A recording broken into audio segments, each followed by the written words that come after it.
You know, there's two things that you always have to worry about in a country, and it's happening in the United States big time.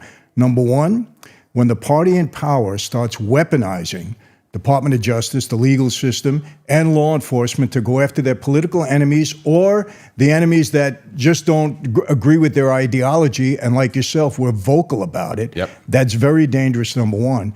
And number two, whenever the media goes along and doesn't report the news but plays cover for the people in power. Yep. Because then people don't really know what's going on.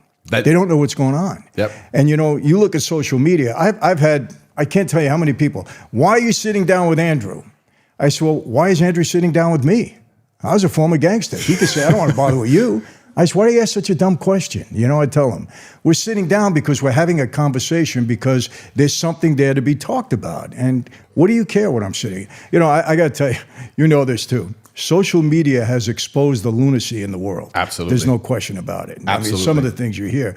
The problem is people judge you from what they see or what they hear from someone else on social media. Yep.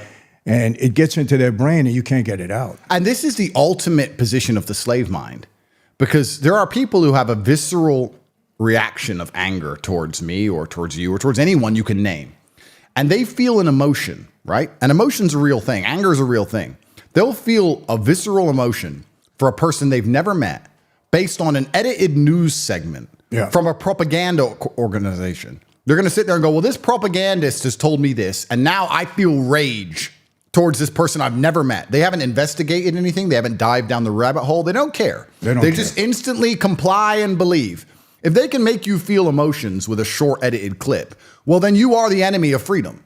You are the exact type of people they want, so they can play clips on the news, you get angry, and do whatever they tell you to do.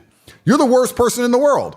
And another thing that people just lack so much brain, if they were to come to me and say, Michael's got a new case, he's back on the streets, crime boss, they put it all over the news and tell you your past and you're a crime boss, and they say, look, here's an indictment.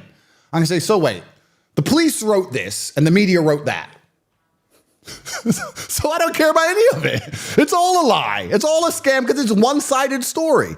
People are going to be full-grown adults and not understand that one-sided stories always end one way.